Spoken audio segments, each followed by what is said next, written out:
Back in the Churchill Downs backstretch again, Mike Welch coming to you with the DRF Clocker Report. A rather quiet morning, Thursday morning here at Churchill Downs. The weather, like we said, was kind of an issue this morning, and we are going to get a break tomorrow, though, so Friday's going to be a hectic day. But tomorrow, rather a benign morning on the Derby Oaks watch. We only had one worker, and that was for the Oaks, and it came earlier, before the Oaks Derby session, to beat the weather. Kelly Breen deciding to get out early would be better, and he brought Miss Sky Warrior out right at 7 o'clock. He could hear the 7 bells from the church down the street, and it was also raining at that time, so Miss Sky Warrior got a little wet, so did her rider, Paco Lopez, but she went well. It was a maintenance work, 4 furlongs in 49 and 1. Went her first quarter mile in 25, came home in 24 and 1, and that's exactly what Kelly Breen said he was looking for, to go faster late rather than early, and she galloped out extremely well, I thought. 5/8 in 102 and 2, 6 furlongs in 116. Look, Sky Warrior has looked terrific since I've gotten here. Every day her gallops have been strong, her work was good. She's going into the race on top of her game, and she's going in as one of the favorites off that big performance in the Gazelle.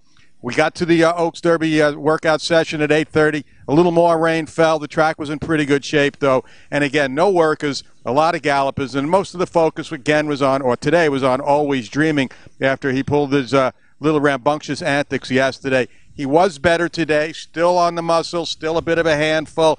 He really got quite hard to handle as he turned into the stretch and came down the lane a little bit, kind of ducking in and out. Was also a little bit warm. I talked to Todd Pletcher afterwards.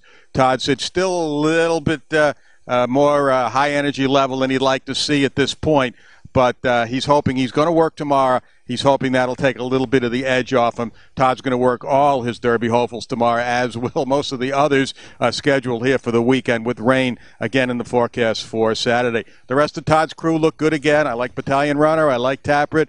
Both are turning in good daily exercises here, and they too will work tomorrow.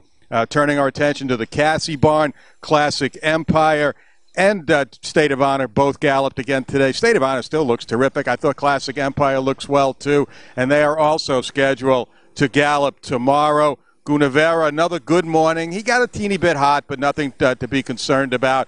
I think trainer Antonio Sanold is definitely going to push his work forward from Saturday to Friday, not only because of the weather, but I believe Javier Castellano is scheduled to ride at Gulfstream Park on Saturday for Todd Pletcher, all included in the Miami Mile. So as far as I know, he is scheduled to work Gunavera tomorrow. McCracken back to galloping today after working earlier in the week and taking one day to jog and one day off, and he looked fine coming out of that work. He's not the most imposing looking horse. He's not going to wow you looking at him, but he went fine today. His work was terrific. He'll have another work early next week for trainer Ian Wilkes. Practical Joke, as we noted yesterday, had the blinkers on yesterday. Blinkers on again today, and I will expect to see him working in blinkers tomorrow, probably in company, as he usually does, for trainer Chad Brown. Like I said, tomorrow's going to be a really busy day, and we are going to be on hand here from sundown to sun up, or just about. I mean, we're going to be here from 5:30 on. You never know.